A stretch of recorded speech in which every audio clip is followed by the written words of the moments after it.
Geliefdes, u kan blaai na Openbaring hoofstuk 13. Ons gaan eintlik by hoofstuk 12, die laaste versie van hoofstuk 12 begin. Vers 18. Openbaring 12 vers 18. En dan van daar af hoofstuk 13 tot en met vers 10.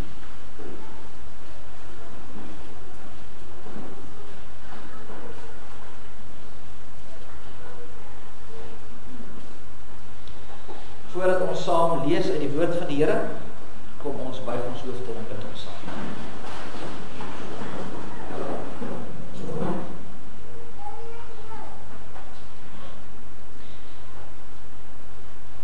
Here, ons het dit heel aan die begin alreeds gehoor, dat U van ewigheid tot ewigheid is, die Almagtige, wat is en wat was en wat kom. U is die skepper van alle dinge, U onderhou alles, en daar is niks in hierdie wêreld wat buite U raadsplan is. Daar is niks wat in hierdie wêreld is wat ons kan wegruk uit U hand uit. Diepte of hoogte, maak nie saak nie. Daar is absoluut niks wat die gelowige kinders, U uitverkore kinders, iets kan aandoen, sodat ons ewige saligheid kan verloor nie. Ons is veilig in die holte van die hand. En so stuur U hierdie ganse skepping. En U rig ons paaie en U lei ons elke dag op die paadjies wat U wil hê ons moet staan. En daarom vind ons enorme troos om te weet dat U wat die Almagtige is, ook by ons is elke oomblik. Deur U Heilige Gees werk U in ons en deur ons, en ons hou vas en oortuig ons van ons verlossing in ons Here Jesus Christus. En dat ons aangeneem is deur U die Vader as U kinders. Here, ons loof en prys U daarvoor. Daarom is ons hier vanmôre. Dis hoekom ons as gelowiges ook na U kerk kom, om in dankbaarheid tot U te bid, U lof te besing, om saam as gelowiges hier te wees, om mekaar te versterk vir die week wat voorlê. Om ook hier ons gawes te deel met mekaar. Dit alles tot eer en verheerliking van U naam. Here, dankie dat U ons ook vanmôre weer hier by mekaar gebring het. Ons gebed is dat U, wanneer ons so by mekaar is, ook sal seën, soos wat U altyd doen. En hier bid ons ook vir die wat siek is. Ons bid vir Dorette, wat in die week gegaan het vir die heupvervanging. Ons dankie dat dit goed gegaan het, en dat sy nou kan aansterk. Ons dankie om vanmôre ook dan die beds weer hier in die gemeente by ons te sien. Dat sy ook wetenskap beleef. Hier en daar's baie ander ook. Daar is Annelies Eis vader wat op die stadium baie ernstig siek is. Ons bid vir hulle en hulle gesin. Maar daar is ook ander wat U van weet wat worstel, innerlike stryd binne in hulle het. Here, ons bid en vra dat U ook daar sal help. Dat U ook daar vir hulle sal lei. En dat U vir hulle sal sterk vir die pad. Here, ons bid vir ons land, ons bid vir die regering wat oor ons aangestel is, en ons bid dat daar bekering sal kom. Here, dat U sal ingryp en verandering bring ook, want ons besef, dis net in U hande. Here, ons het vanmôre gekom met verwagting om U woord te hoor, en ons gebed is dat U tot elkeen van ons nou sal spreek, dat U ons harte en verstand ontvanklik sal maak vir U woord. Daarom bid ons spreek, Here, want U diensknegt en U diensmaagd luister. Ons bid in die naam van ons Here Jesus Christus. Amen.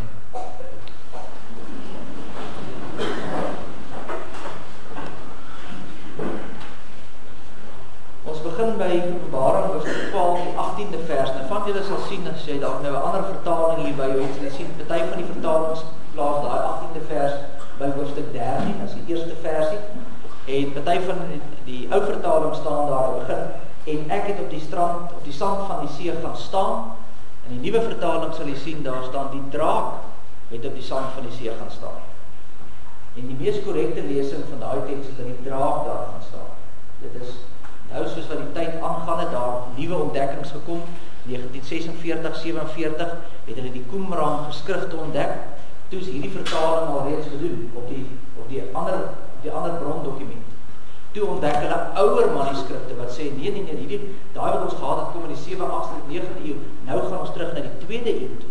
Wat beteken, hoe nader dit aan Christus kom, hoe meer akkuraat is dit, want 'n kolletjie in Hebreëus of in Grieks kan 'n groot verskil maak, 'n streepietjie, 'n jota en 'n titeltjie.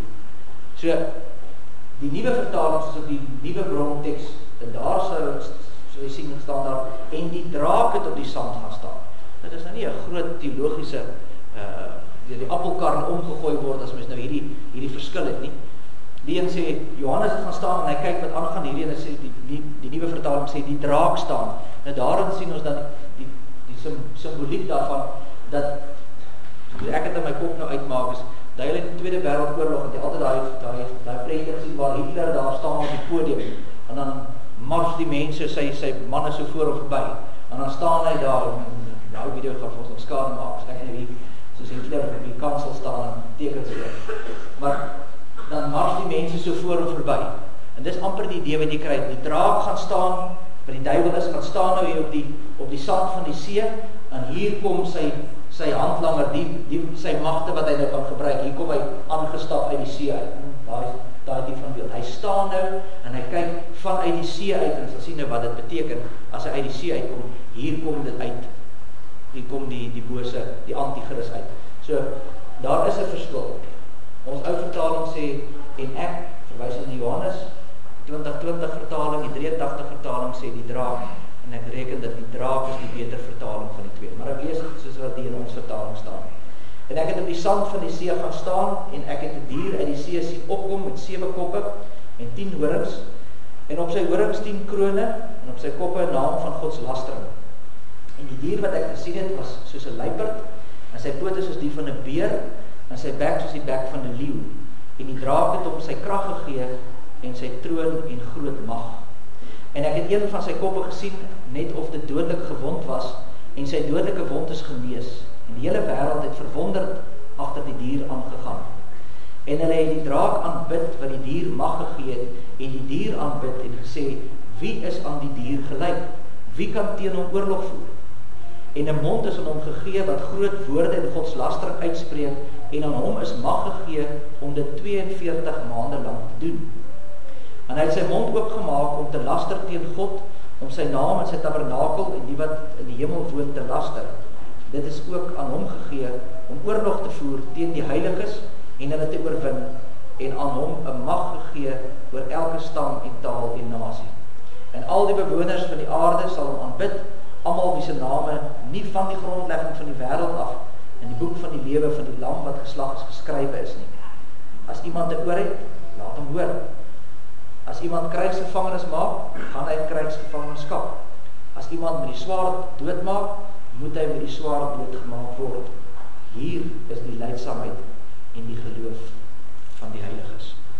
Tot sover uit die woord van die Here, salig is ons as dit hoor en ook in ons harte bewaar.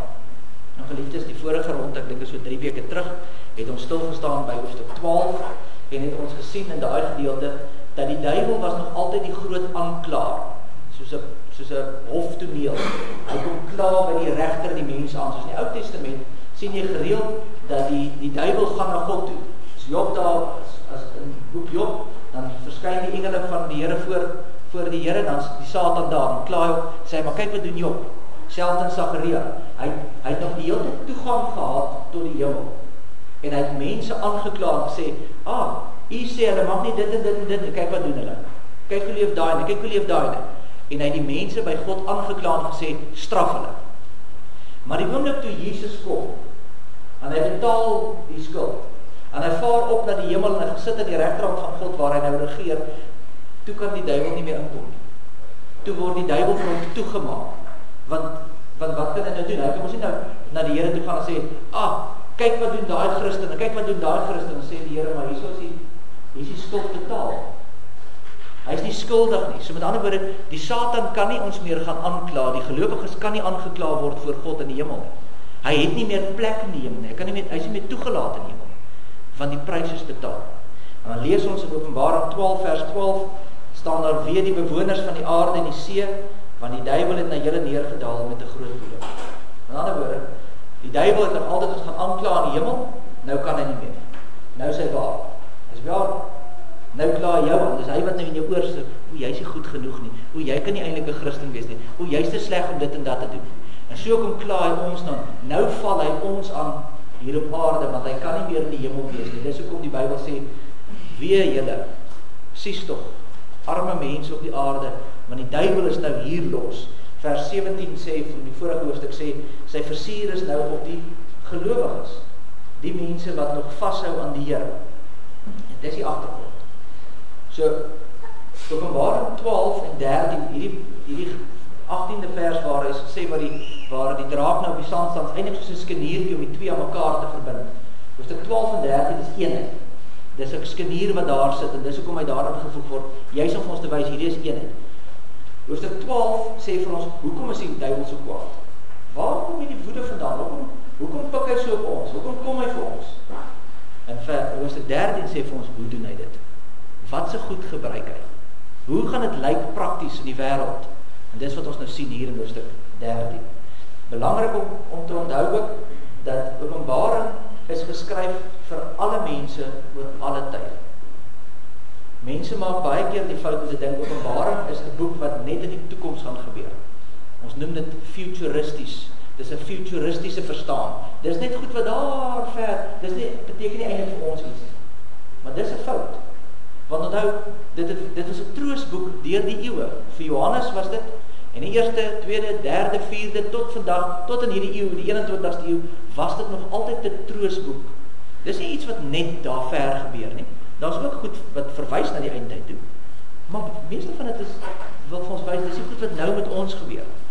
So, tipies sal jy nou vat, as jy nou kyk na vers 3, gebruik jy sommer as 'n voorbeeld van hoe mense dit as 'n futuristies, is iets wat in die toekoms gebeur. Daar staan, en ek het een van sy koppe gesien, net of sy dodelik gewond was, en sy dodelike wond is genees. En die hele wêreld het verwonderd agter die dier aangegaan. Nou een van die futuristiese verstaandes, hulle sê, eendag, ver van hier af, net so voor die eindtyd, dan sal daar 'n antichrist opstaan. Nou, ons weet daar is 'n antichrist, daar sal 'n finale antichrist ook wees, maar hulle sê dan, hierdie beteken eers vir daai mense iets. Dan gaan die antichrist opstaan, en hy gaan doodgaan, of het gaan lyk of hy doodgaan, maar dan gaan hy uit die doodheid opstaan, net soos Jesus. Hy gaan hierdie voorgee, asof hy die Christus is. En die probleem daarmee is, wat beteken dit vir my en jou vandag? Wat se troos het ons, kom ons sê, dit gebeur oor 2000 jaar van nou af. Want hierdie boek eintlik geen betekenis vir ons nie. En dis die gevaar as jy van die goed net in die toekoms in wil gooi, want die boek sê, dis 'n troos vir ons. En dit was 'n troos vir Johannes. En dit is 'n troos vir die mense wat volgende jaar gaan leef en daarna. En daarom moet ons vra, maar hoe moet ons dit verstaan? Nou wat hier gebeur is, Johannes kom wys vir ons eintlik net, hoe werk die duiwel? En hy sê die duiwel het twee agente. Dat die duiwel is mos die groot naaper. God is Vader, Seun en Heilige Gees, en nou kom die duiwel met dieselfde gedagte, dis die draak en die dier en die see en die dier en die aarde. Ook dis 'n onheilige drieheid. En dis wat ons hier sien, hy het twee agente. Die een agent sien ons nou is die dier uit die see, dis vers 1 tot 10 wat ons nou vanoggend na gaan kyk. En volgende keer sal ons sien is daar nog 'n agent, nog 'n helper, en dis die dier uit die aarde. Nou ons staan, soos ek sê, vanmôre net by stil by die dier uit die see, wat 'n verwysing is na die opkoms van die antichrist. Vers 1 sê, ek sien hom opkom uit die see uit. Uit die see was in die antieke tyd gesien as 'n plek van boosheid. Dis waar die bose bly, dis waar die monsters is, dis waar die goggas uitklim, dis die see. Dis die teken van chaos en goddeloosheid. En Jesaja 57:20 sê die goddelose is soos 'n onstuimige see. In Openbaring 21, ek gaan net so vinnig vir julle daai eerste versie, baie bekende vers, staan daar, en ek het 'n nuwe hemel en 'n nuwe aarde gesien, want die eerste hemel en die eerste aarde het verbygegaan en die see was nie meer daar nie. So, hy praat nou van die nuwe hemel, die nuwe aarde wat op ons wag, en sê hy die see is nie daar nie. En nou so klomp mense altyd daar gesê, want hulle is so lief vir die see. En waar gaan hulle vakansie hou in die hemel eendag? Die see is nou nie daar nie. En dis nie die bedoeling gewees dat daar nie 'n see is nie. Die bedoeling is dat daar is nie meer hierdie boosheid nie. Die boosheid sal daar nie meer wees nie.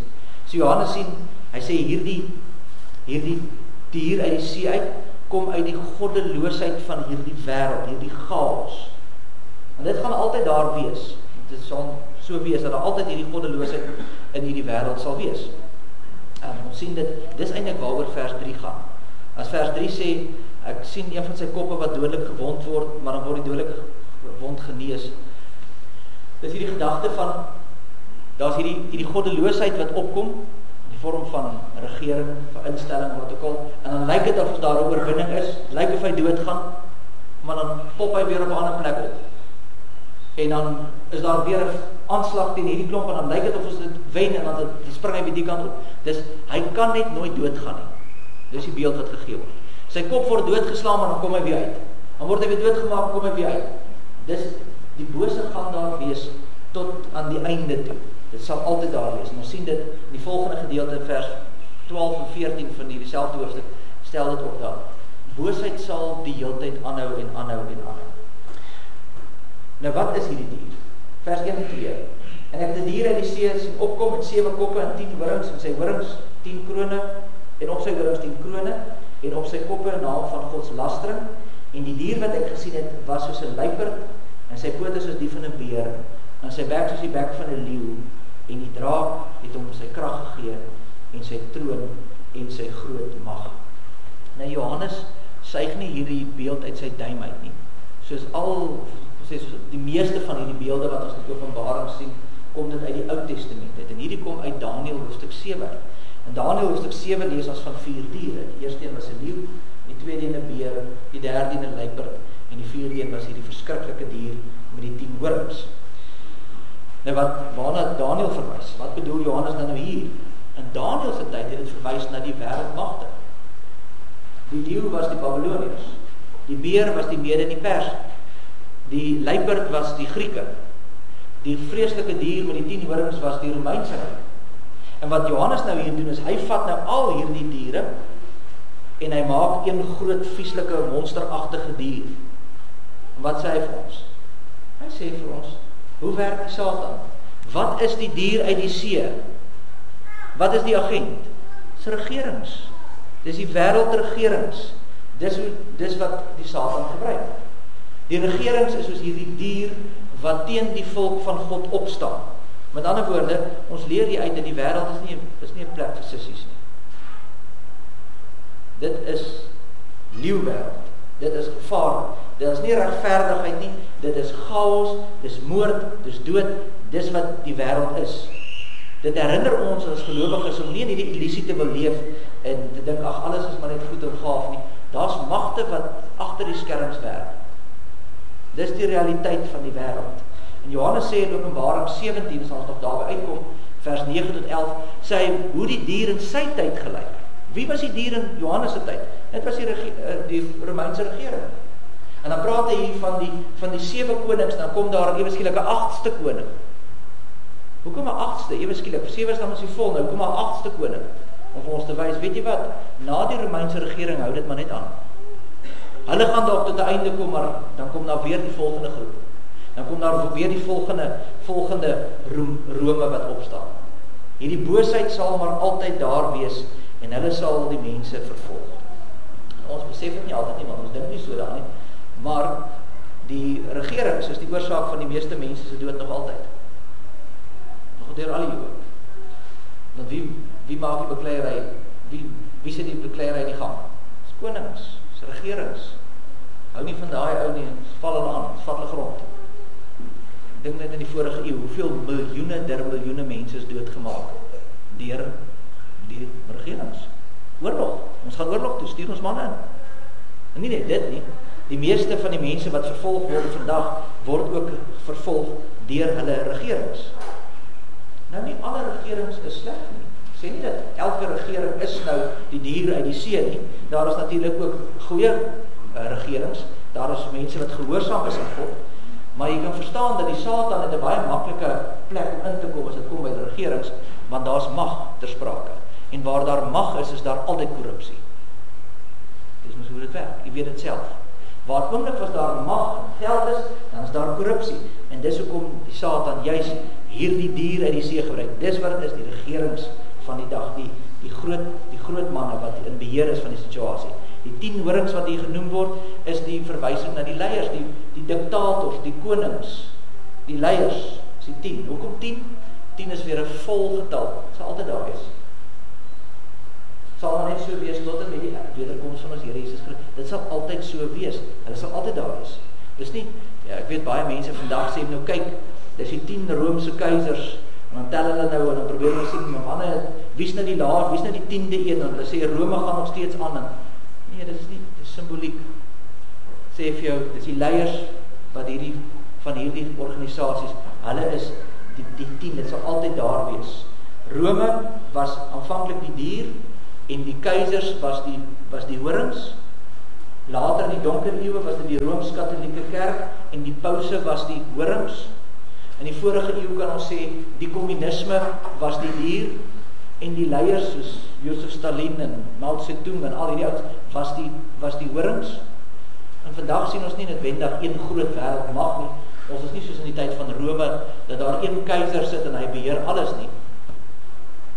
Nou, nie heeltemal nie. Dink maar aan iets soos die globalisme. Dink maar aan die mens wat heel bo gestel word en ons leef in hierdie een bolletjie wat jy kan ter enige plek wees binne 24 uur in hierdie wêreld.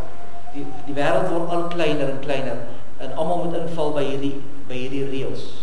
Ons sien die kulturele totalitarisme wat van ideologieë vandag, die gender ideologie. Daar is nou nie net meer man en vrou nie, ons het nou 72, party sê 90, party sê 110 verskillende genders in die wêreld. Nog nie van hulle gesien nie, maar daar is blykbaar van hulle volgens die wêreld. Radikale sosialisme wat jy dwing om sekere goed te doen. Jy moet dit doen, anders word jy vervolg. Ekonomiese en tegnologiese beheerstelsels. Dit is in die digitale era. Niemand van ons werk nog eintlik met kontant nie. Daar is, maar ek meen, jy kan, ons sukkel om kontant by die bank te trek vir bazaar, vir ons kleinkas. Dit begin beweeg na kontantloos. Dis digitaal. Ons sien die opkoms van die AI, die kunsmatige intelligensie. Dit is die goed wat menslike vryheid en verantwoordelikheid begin ondermyn. Maar die dier is ook die liberale media, wat onstuitbaar voorkom. Die groot maatskappye en die eienaars, wat terwille van geld en mag, die media druk in 'n sekere, ons hoor wat hulle wil hê ons moet hoor. Hulle beheer die situasie, hulle beheer die wêreld. Hulle kies watter narratief, watter storie om te vertel op watter manier. So word die wêreld in 'n sekere rigting gelei deur hierdie mense. Dis maar die Illuminati. Besig is met 'n wêreldplan en jy moet verstaan dat die Christen pas nie daar nie. Jy is nie deel van hulle planne nie. En daarom is die aanslag so erg op die gelowige. En dit was nog altyd so. En dit sal deur die eeue nog altyd so wees. En daarom sê die teks ook, jy sien dat een van die koppe word dodelik gewond, maar dan kom hy weer uit. En dit lyk of ons hier ietsie gewen het, en dan gaan hy weer, kom hy, iewers 'n ander steek net weer sy kop uit. Die dier kom op, en hy gaan weer weg. En so is daar baie anti-Christusse oordeel. Ja, daar sal uiteindelik een anti-Christ wees. Maar deur die eeue is daar baie anti-Christusse, mense wat deel in hierdie gees van die tyd. Dis die gees van die dier uit die see, regerings, groot maatskappye, mense wat in hierdie anti-Christusse wêreldbeeld deel. Nou wie gee nou die krag en die mag? Dit sê vers 4. Vers 4 sê, hoe kry hierdie regerings, hierdie besighede wat hierdie dinge so manipuleer en skuif en waar kom hulle, hoe kry hulle dit reg om daarbo uit te kom om dit te kan doen? En vers 4 sê vir ons hoe. En hulle die draak aanbid, en dit is nou die duiwel, die draak is ons net die beeld van die duiwel. En hulle die draak aanbid wat die dier mag gegee het en hulle die dier aanbid en gesê, wie is aan die dier gelyk, wie kan teen hom oorlog voer? So deur die eeue was daar nog altyd hierdie groot instansies, hierdie groot maatskappye, hierdie groot instellings wêreldwyd wat die dinge reguleer. Waar kom hulle krag vandaan? Van die duiwel. Hoe kan dit reg? Dink net 'n bietjie, die van julle wat nog regte geskiedenis gehad het op skool, sal onthou in jou skoolgeskiedenis het hulle gepraat van Mao Zedong. Die jong mense weet nie wie is hy nie. Hy het 80 miljoen van sy eie Chinese mense doodmaak onder die kommunisme. Dink aan Idi Amin van Uganda, Adolf Hitler, Joseph Stalin, Robert Mugabe. Hoekom hierdie mense, die lys gaan Pol Pot van Cambodia, en so gaan dit aan, miljoene der miljoene mense doodgemaak, die hele wêreld in rigtings gestuur met tye. Hoe kry dit reg? Waar kom hulle mag vandaan? Van die duiwel af. Hy sit agter. Nou die hart van die saak beheer God dit. God bly nog altyd in beheer. Hy laat toe dat sekere dinge gebeur, maar dit kom van die duiwel af. Hy gee hulle die mag. Vers 3 sê, die hele wêreld het verwonderd agter die dier aangegaan. Dis die ander ding wat mense oor wonder maak.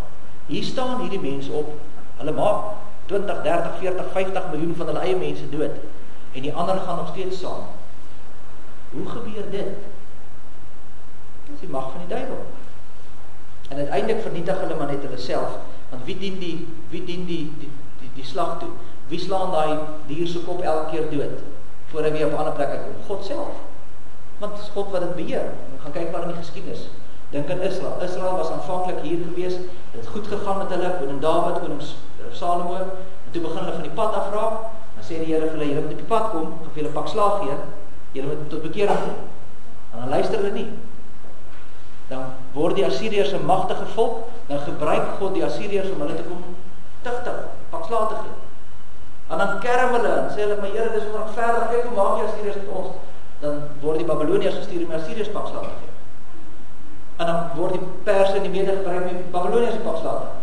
En die Grieke weer die Perse en die Mede. En so gaan dit aan. God beheer die situasie, daar's perke. Maar uiteindelik is dit maar die werk van die bose. En belangrik om te besef ook, dis nie net regerings nie, dis ook instellings.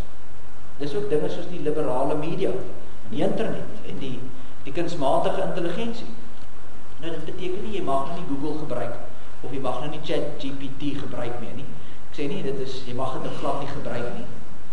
Maar jy moet verstaan, dit is die goed wat die Satan maklik kan manipuleer en gebruik, om juist vervolging te bring onder die gelowiges.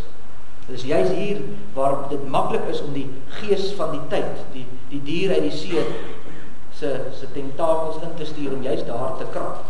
En uiteindelik is dit maar die Satan wat agter alles dit staan, en hy gee die krag, en hy gee die mag. Soveel so dat daar in vers 4 sê, wees in die dier gelyk. Wie kan tog oorlog voer? Dit is oorweldigend. Vat nou iets soos, ons van die internet. Daar word honderde duisende artikels per dag geplaas. Mense se menings en opinies, nuus en. Daar's soveel fopnuus, fake news. Hoe gaan ons ooit dit keer? Sal ons ooit weer na 'n punt toe kan gaan waar ons sê, nou is dit die waarheid. Daar's geen fopnuus meer nie. Dit is onmoontlik. Ons word ingetrek in hierdie sisteme. Die internet. Niemand van ons kan meer sonder die internet nie. Jou foon het internet nodig, anders kan jy nie opgradeer nie. Hak die ding die hele tyd vas. Ons in die kantoor kan nie eens druk meer nie. As ons nie internet het nie, want die drukker hy het nie meer 'n kabel nie.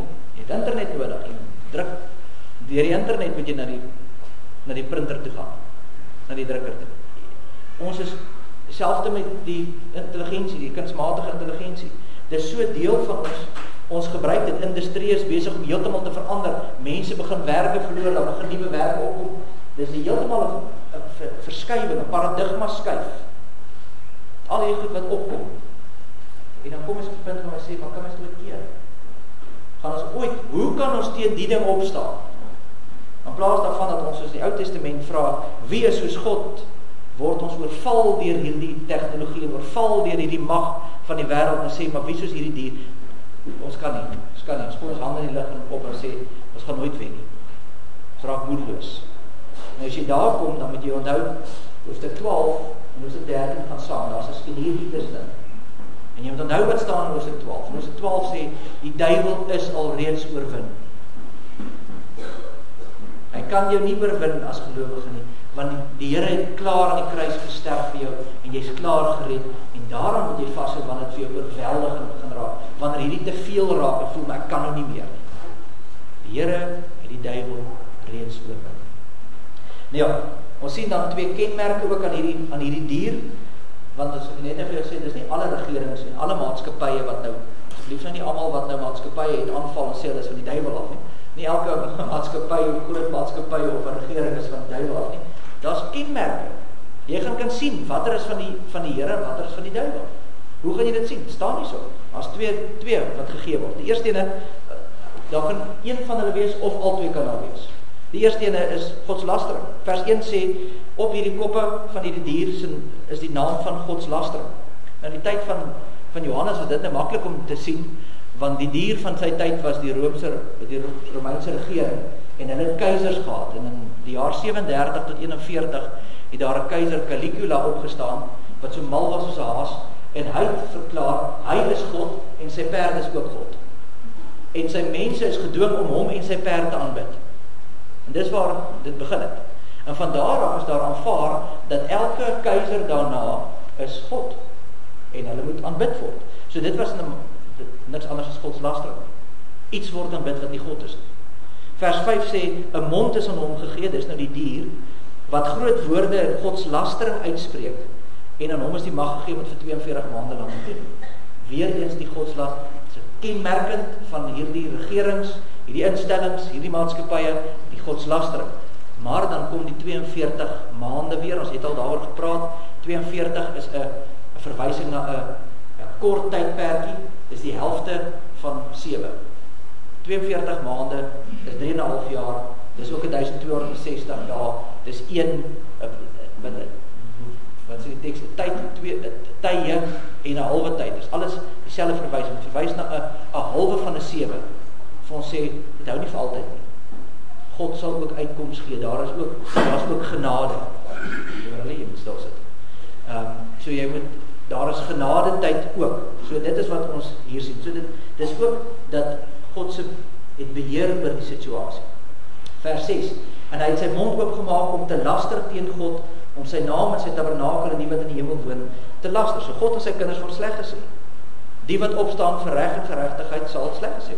Het jy al probeer op sosiale media, die van die wat op Facebook en die klas van ding is, het jy al bietjie probeer om 'n konservatiewe behoudende standpunt te verdedig? Jy al iets Bybels probeer neersit in 'n argument iewers, en sien hoe val die mense jou dan aan, hoe word jy sleg gesê, en jy sê jou nie kan afwas nie. Dis wat gebeur. Wat reg is, word verkeerd, en wat verkeerd is, word reg. Dis niks anders as belasting. Gaan kyk hier vandag, hoeveel van die groot maatskappye en groot media-uitgewers laat toe dat God gevloek word, Christus word gevloek, die Christendom word gevloek, die Heilige Gees, en as jy iets sê, dan sê hulle, maar dit is vryheid van spraak.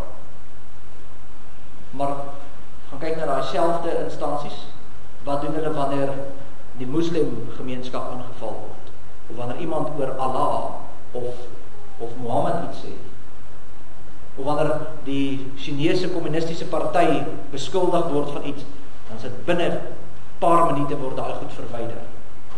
Maatskappye soos YouTube, en Google, en Facebook, en ek weet nie hoe gaan dit nou by X nie, toe het nog Twitter was, het hulle dit ook gedoen. Nou is 'n klomp sulke voorbeelde. Hulle verwyder dood eenvoudig dit wat teekanting bied teen die wêreldorde. Sien dit ons eie koerante, kyk maar op Netwerk 24, baie van hierdie kolommetjies wat jy kan gaan lees, wat hulle daar toelaat onder vryheid van spraak, maar hoe hulle baie goed verwyder, hoe hulle baie goed een kant toe skuif, en onderdruk, sodat die waarheid nie kan seëvier. En dan seker die bekendste of die maklikste om raak te sien van groot maatskappye wat godslastering is Hollywood. Wonder of daar in die laaste 30 jaar 'n fliek gemaak is uit Hollywood, waar daar nie lastering is nie. Dis die see en die dier. Die dier en die see. Die dier en die see. En daar is 'n teken, godslastering. Dit is nie net godslastering nie. Daar is ook 'n tweede kenmerk. En dit is dat hulle onderdanigheid vereis. Vers 7 en 8. Dis ook aan hom gegee om oorlog te voer teen die heiliges en hulle te oorwin, en aan hom is die mag gegee oor elke stam en taal en nasie. So dit gaan oor afgedwing, en die bewoners van die aarde sal hom aanbid, almal wie se name nie van die grondlegging van die wêreld af in die boek van die lewe van die lam wat geslag is geskryf is. Hulle dwing dit af.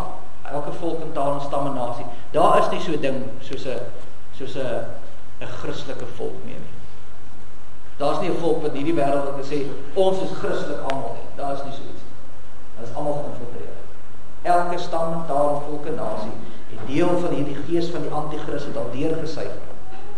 Al die bewoners sal hom aanbid. Almal wie se name nie van die begin af in die boeke van die lewe geskryf is nie, hulle sal hom aanbid. Met ander woorde, daar's twee groepe mense. Daar's gelowiges en daar's ongelowiges. Daar's die wie se name in die boek is en daar's die wie se name nie in die boek is nie. Die wie wat nie die dier aanbid nie, die wie die dier aanbid. En dis hoe dit is. En as jy nie deel is van Christus se span nie, dan is jy deel van die antichrist se span.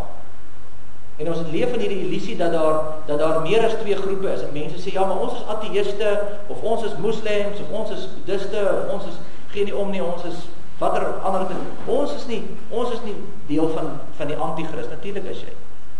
Mense leef in hierdie illusie, ja, maar dis goeie mense. Kyk wat doen hulle. My liewe broer en suster, daar's nie 'n goeie mens nie. Jy's nie 'n goeie mens nie. Ek is nie 'n goeie mens. Daar is geen goeie mens op aarde nie. Ons is bevlek met die sonde. Daar is nie so ding soos 'n goeie mens nie. So jy kan nie sê, ja, maar hulle glo dalk nou nie in die Here nie, maar hulle is goeie mense. Nee, hulle is nie. Hulle is die span van die antichrist. En hy verwag gehoorsaamheid. Die geskiedenis is baie duidelik. Die Romeinse keisers het onderdanigheid vereis, die Romeinse kerk het onderdanigheid vereis, die kommunistiese Rusland het dit gedoen, die Chinese doen dit vandag nog. En die woke liberale wêreld doen dit ook. Dis maar waarmee ons vandag sit. Ons sit met die transgender gemeenskap wat vir ons sê wat hulle voorname is en hoe ons hulle moet noem. Hulle dwing hulle atlete tussen die vrouens atlete in. So word transgender atlete nou toegelaat om tussen die vrouens te kompetisie te doen. En ons moet dit aanvaar of dis die realiseer.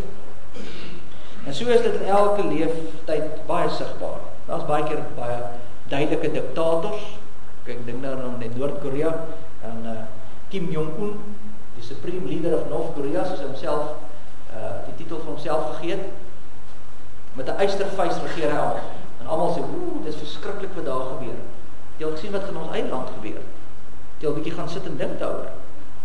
Jy al bietjie mooi gaan dink, wat is hierdie Bella wetgewing wat vir jou sê wat jou kind moet leer en hoe dit moet leer en wie besluit daaroor. Jou grond sal gevat word en dit sal gegee word vir wie ons sê dit moet. Die Pepuda wetgewing wat nou besig is om gedruk te word, wat nou vir ons in die kerke van toepassing is, waar hulle sê, jy gaan nie kan sê wat jy wil nie. Jy kan aangekla word van haatspraak. My vorige kommentaar oor die transgender gemeenskap sal kwalifiseer as haatspraak. Dan word ek gewaarsku vir eerste ronde en ek kan 'n boete kry van ek dink tussen 10 en 100.000 rand vir die eerste ronde. En as ek dit nou weer sulke dinge doen, dan kan ek toegesluit word vir 'n ding tot 10 jaar. Dis wat op die kaarte lê, die sterre. En nog verder, julle wat hier sit en gehoor het wat ek gesê het en julle het my nie gaan aankla nie, julle kan ook aangekla word van hoekom julle my nie gaan aankla nie. En jy kan ook vervolg word volgens die wetgewing. Nou ons bid dat die Here sal help dat dit nie deurgaan nie, maar jy hoor al klaar waar trek ons in terme van afdwing deur die staat. En dat ons hier besig is met 'n regering wat deel is van die diere en die see. Wat onderdanigheid afdwing wat in stryd is met die skrif. En dit sal altyd daar wees. Dit was nog altyd ook so. Want ons sien dit kom weer en weer. Die kop word beskadig, gewond en dan kom hy maar weer op. Dan gaan dit maar so aan. En so hou dit aan. Uiteindelik sal daar 'n afrekeningsdag kom. Maar tot dan toe sal dit nog altyd in die regerings gaan dit maar so gaan. En dan kry ons die laaste gedeelte wat vir ons daarmee troos gee, sê vers 19. As iemand te oor het, laat hom hoor. As iemand krygsgevangenes maak, gaan hy in krygsgevangenskap. As iemand met die swaard doodmaak, moet hy met die swaard doodgemaak word. En hier is die lydsaamheid en die geloof van die heiliges. Ja, dit gaan so gaan, dit gaan rof. Maar God is uiteindelik die wat beheer. En die wat doodmaak, moet doodgemaak. Regverdigheid, reg moet geskied. Die wat in krygsgevangenskap neem, gaan in krygsgevangenskap. God sal uiteindelik die oordeel vel. Dit is in sy mag en sy wil, en hy sal dit doen. Ons troos is bly en beheer. So geliefdes, as ons dan opsom, daar die beeld vir gee, is so klein bootjie is jou lewe in hierdie stormagtige see. En die golwe van die wêreld slaan daarteen. Dis korrupte regerings, dis valse leer, en dit is sosiale druk, en dis ekonomiese uitbuiting en hierdie dier uit die see wil jou sing. Hy wil jou sing.